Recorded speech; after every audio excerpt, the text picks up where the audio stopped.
Hello hello, Abhimanyu സാറല്ലേ? ആ സാറല്ല, അഭിമന്യു. അയ്യോ അങ്ങനെ പറയല്ലേ, ഞാൻ സാറ് കൂട്ടിയെ വിളിക്കൂ. നിങ്ങൾ സാറോ സാമ്പാറോ എന്താന്ന് വെച്ചാ വിളിക്കേ. ആരാന്ന് പറ.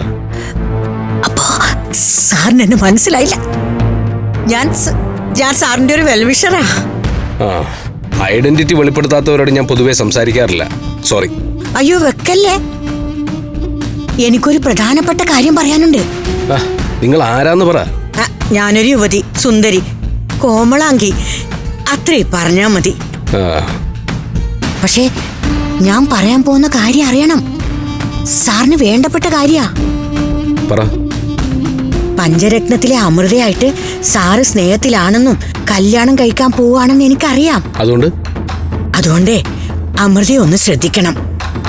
അവൾക്കൊരു ചതി പറ്റാൻ പോവാ. കൃത്യമായിട്ട് പറയാം. നാളെ ഒരു ബാഗിൽ 60ഓളം പവനുമായിട്ട് അമൃത അംബികയെ കാണാൻ ചെല്ലും. അംബികയ്ക്ക് സ്വർണം കൊടുക്കാനാണ് ചെല്ലുന്നെങ്കിലും സ്വർണ്ണ അംബികയുടെ കയ്യിലെത്തില്ല. അതിനു മുമ്പ് കലാവതി അത് കൈക്കലാക്കും. ആളെ വിട്ട് തട്ടിയെടുക്കും. എങ്ങനെ?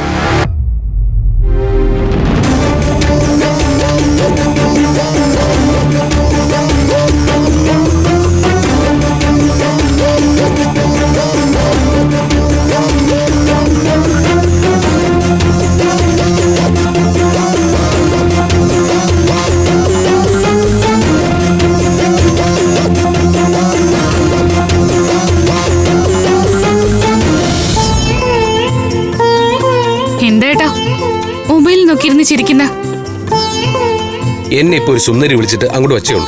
ഓ അമൃതേച്ചിയായിരിക്കും. അല്ല അല്ല അല്ല, അമൃതയല്ല, അതിലും സുന്ദരിയാ. ആര്?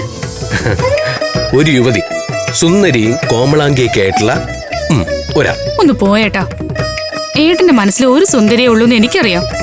അത് അമൃതേച്ചിയാ. അത് എന്റെ പെണ്ണ്. ഇത് വേറൊരു വെൽവിഷറാ. എന്നെ സഹായിക്കാൻ ഒരു ഇൻഫോമർ. അതാ സാധനം. ആരേട്ടാ? ഇപ്പോഴും കുട്ടിപ്പാവാടയും റോസ് പൗഡറും ലിപ്സ്റ്റിക്കും ഒക്കെ ഇട്ട് വിഗും വെച്ച് കിടക്കുന്ന ഒരു അമ്മച്ചി.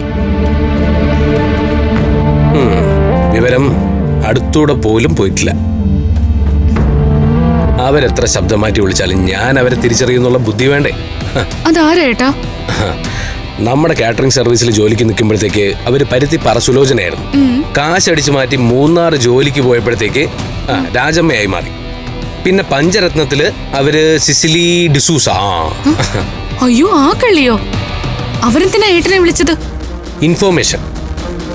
കലാവതിയുടെ നീക്കങ്ങള് എന്നെ വിളിച്ചറിയിക്കുന്ന വെൽവിഷറാണ് സിസിലി.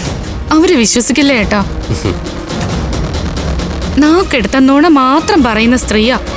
അവരെ വിശ്വസിക്കാൻ മാത്രം പൊട്ടനാണോ ഞാൻ? വാതുറന്ന് അവര് കള്ളത്തരം മാത്രമേ പറയാറുള്ളൂ. പക്ഷെ പറയാൻ പറ്റില്ല. നിന്നിടം കുഴിക്കുന്ന കക്ഷിയാ. പാമ്പിന്റെ സ്വഭാവം ഉണ്ടേ. കലാവതിയാണ് ഇപ്പൊ പാല് കൊടുത്തുകൊണ്ടിരിക്കുന്നത്. അതുകൊണ്ട് ആ കൈക്ക് എന്നെ കടിക്കാനും മതി.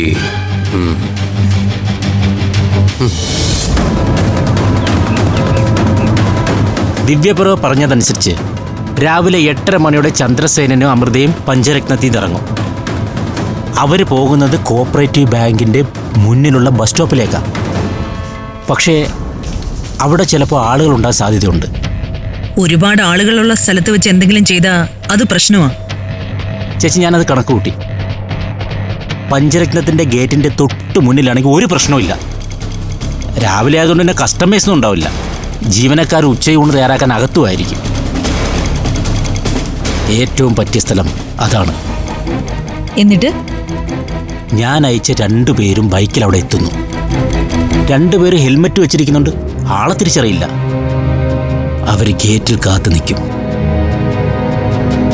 അച്ഛനും മകളും കൂടി ഇറങ്ങി വരുമ്പോൾ ബാഗ് തട്ടിയെടുത്ത് ബൈക്കിൽ സ്ഥലം വിടും. അവർ നേരെ ഇങ്ങോട്ട് വരും. വേറെ പ്രശ്നമൊന്നും ഉണ്ടാവില്ലല്ലോ? ആരെങ്കിലും പുറത്തുണ്ടെങ്കിൽ ആ അനന്തകൃഷ്ണനോ മറ്റോ? ഹേയ്, അങ്ങനെ സംഭവിച്ചാൽ നമുക്കൊരു പ്ലാൻ ബി ഉണ്ട്. ചന്ദ്രസേനനെ അമൃതയും നമ്മുടെ ആളുകൾ ഫോളോ ചെയ്യും. ആൾ തിരക്കില്ലാത്ത ഏതെങ്കിലും സ്ഥലം ഒത്തുവന്നാൽ അവിടെ വെച്ച് കാര്യം സാധിക്കും. അതും നടന്നില്ലെങ്കിൽ ബസ് സ്റ്റോപ്പിൽ വെച്ച് ഉറപ്പായും കാര്യം സാധിച്ചിരിക്കും. അംബിക ഒറ്റയ്ക്കായിരിക്കില്ല, ദിവ്യപ്രഭയും സുമേഷും ഉറപ്പായിട്ടും ഉണ്ടാവും. ചന്ദ്രസേനനും അമൃതയും കൂടി ആവുമ്പോ 5 പേര്, റിസ്ക് ആണ്. ചേച്ചി ഒരു റിസ്കും ഇല്ല, 5ൽ 3 പെണ്ണുങ്ങളല്ലേ. പിന്നെ ആ സുമേഷ്, അവൻ മീശയും താടിയൊക്കെ വെച്ച് നടക്കുന്നതേ ഉള്ളൂ.